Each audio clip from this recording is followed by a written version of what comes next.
Hello. Well, if you've ever wondered, how do I do a market analysis for a business plan? You've come to the right place. Over the next few minutes, that's what we're going to go through and cover. As entrepreneurs and business owners, we know that if we have a clear plan, anything becomes possible. And if you can have a clear plan, a clear process to create that plan, and a way to create clarity with your partner or spouse, you can drive to amazing heights. All right, so when it comes to doing a market analysis for your business plan, there's three primary steps we're going to look at. First is we're going to create an initial concept or idea of what is it, the product or service we're looking to deliver. The second is we're going to do a current market review of what is working and what is not, and how are people solving this issue in the marketplace. And then third, we're going to go through and we're going to talk about actually how do I go out and do outreach to people who are currently doing this or may need it. There's some simple ways to do this. Now, the spoiler alert is at the end here. I'm going to give you some suggestions, and if you do this really, really well, the reality is you'll know without any shadow of a doubt, is this a good business idea or not? And should I continue to move forward in creating my business plan and possibly changing and jumping ship into a new career? All right, so the first piece as we go through, we're going to go through and define what is the idea conceptually, the product or service you're looking to market or sell. Now, when it comes to this, I like to suggest the 80% solution. If you get something that's about 80% of the way there, your idea, your market, your service, whatever it may be, the reality is that most business owners, they get to that 80%, but then man, they spend 90% of their time on that last 20%, worrying about how it looks, or maybe where the certain layouts or different pieces are, the deep in the weeds mechanics. But to start with, we're looking at what is the idea or service you're looking to provide somebody. And that's the important thing. That is to try and define that as simple as possible. And in my book, here it is, The Aspiring Solopreneur, and you can go to our website, aspiring-solopreneur.com. We have a full course, and in the book, it walks through how you can define what are these pieces. But it starts with what are your personal motivations? Why are you doing what you're doing? What is the engagement? If you hate travel, well, you obviously don't want to create a product or service that's going to involve you traveling all the time. If you like having the flexibility to work at home, great, but you're going to make sure you're not getting embedded into a new business. The point is start coming up with a conceptual, what are the primary components of what your business is, your product or service, making sure that it's in alignment with who you are and why it's important. And we want to get it about 80% of the way there. Because what we're going to do is, that's our starting point. The second point then is I want you to invest the time and energy as if you were on the other side of the coin. If you were saying, okay, yeah, I need this product or service, great. How do you go about solving that? Well, the majority of the time is you go to Google. That's where you'll start, or you'll start asking people for word of mouth. But I want you to go and start typing in, how do I, what is this problem? I need a printer, I need coding, I need, whatever it is, whatever you think your product or service is. But go and start looking at how are other people, how would you solve this problem if you were in someone's shoes? And then start looking at a lot of the other places that are out there and see what else is out there and see how people are solving it. The reality is most people who are solving those problems, they're doing it with the intention, and they're probably, they have some battle scars to figure out where they are. But it's going to help you to start seeing what are the key words, what are the key motivations, what are the pain points that you're using to solve, and then you have your 80% half-baked solution over here saying, okay, you know what? I like how they're doing this. Maybe I can add this component in there. Ooh, boy, it seems like everybody's really frustrated about communication. I need to make sure that I'm including more communication. Okay, maybe your product is the same, but how you're communicating about the product is different. Or maybe there's different tools that you're going to do add-ons within this. But start understanding what is it that is in alignment with who you are, what fits with your skill set that's unique, and maybe you decide I need to learn some more, or I need different tools, or I need to add some components. I'm involved with a group called lifeon-yourterms.com, And they do a lot of coaching work, lots and lots of coaching work. And they're really, really good at helping people address the whole person. Well, how does that apply? Well, if you happen to be an athletic coach, or if you happen to be a business coach, but you want to address the whole person, there's tools in there that people can get certified. And for them, then they can change and they can add that into their 80% half-baked solution that says, yeah, you know what? I do physical fitness coaching, I do endurance, long distance running coaching, and I'm going to help address some of the holistic things on what are holding you back, maybe around your diet or your relationships or other pieces. And it's a way to supplement it that makes you unique. But you first need to fully understand how are the rest of the people in this environment solving the problem, try and get an idea of what's working, what isn't, and then go out and start refining what your product could be. Now, once you've gone through, you've been able to identify what your product or service is, so that's in alignment with who you are and what's really important to you. Then the second component is you've gone out and you've just done some Google searches. Fair enough. You may even go so far as to actually interview people and call them and talk with them. And this is where it comes down to the third step, which is reaching out. But there's two segments.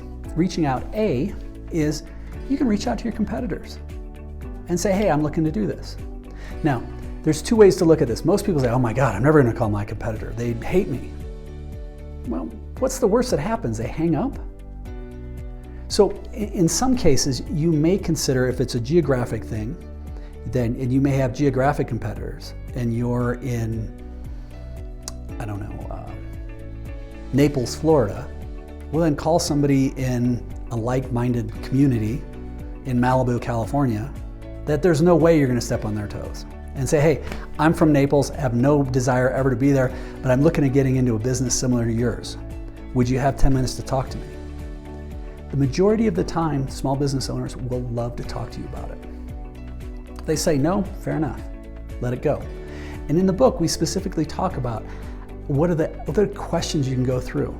But long story short is just start asking about, hey, tell me about your history. How did you get into this? Do you like doing it? What works, what doesn't?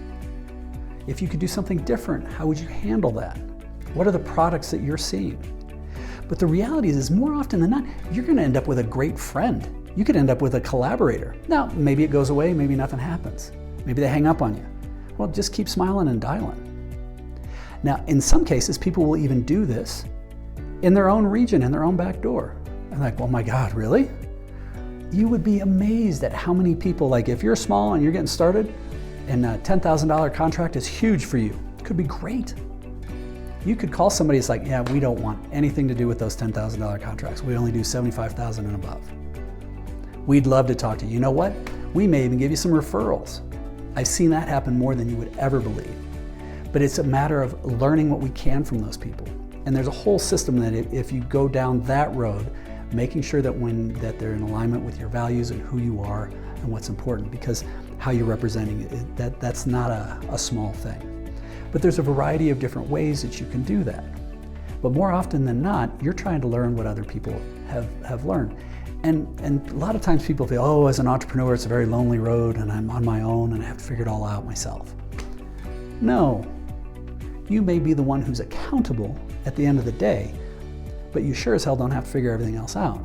There's no reason you can't go and talk to others and learn what you can from them about how can you do things in a better or different way.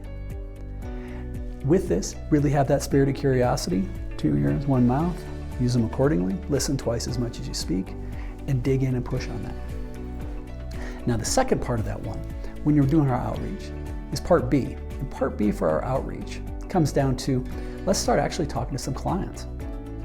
And with this, or I shouldn't say clients, but potential clients. And this one is, if it's people that are already in your industry, and maybe you're looking to jump ship from a current working with someone where you're in a firm or whatever, and you want to go out on your own.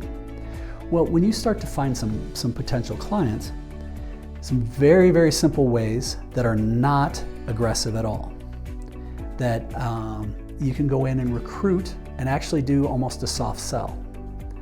So as human beings, particularly in the US, if somebody comes and says, hey, I want to sell you something, I don't care who you are, immediately a wall goes up. If somebody even feels that somebody's trying to sell you something. A wall goes up.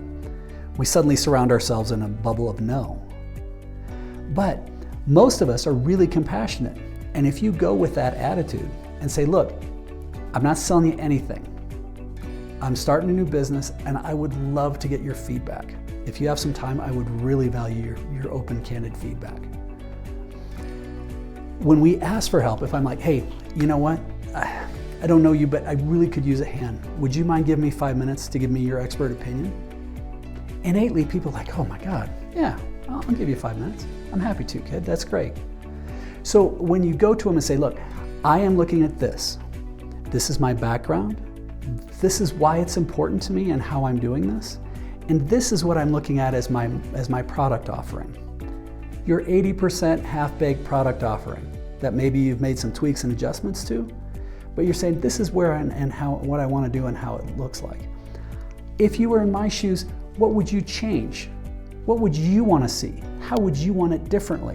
What makes those things important? Now, the reality is this is a little bit of a trick to them. Because if they start saying, well, geez, you know, yeah, I like this. I like what you're doing here. I can see this. It makes sense. But I would, instead of blue, I'd make it red. And I would put these two and I'd flip them this way. Like, oh, okay, great idea.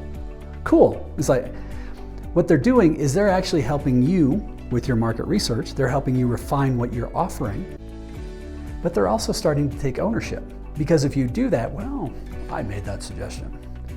And there may be times where more often than not, they'll be like, you know what? And if you could do that and you could offer at this price, I'll be your first customer. Or I'll give you a shot. I'll let you have a chance at that. It doesn't happen every time, but it's a way that it's gone in from a, hey, would you be willing to help me? To, yeah, I'm willing to help you. And you know what? I like what you're doing. You've done a lot of the background. I like it, seems well thought out. That would actually solve a problem for me. I may be willing to give you a shot on that. Now, if they don't, and this also goes for the other competitor, the part A of when you're doing your outreach, is ask, you know, who else should I be talking to? If you were in my shoes, who would you go talk to? What else should I be asking that I'm not? What are those blind spots that I'm missing? Because when you start to do these things in the right way, again, you may still be gainfully employed, moonlighting. This has cost you virtually zero money. It's just your time. It's helped refine the product and service that you're creating, and it's giving you clarity on whether this is going to be a no-brainer or not. And we talk about this in other YouTube videos on this channel, where we talk about the business plan, we talk about how you build your team of advisors, things along those lines. But when you start to do this well, you're going to start to get a really good sense of, yeah, man, this is a no-brainer. Dude, we should pull the trigger and go on this. Or, product's not right yet.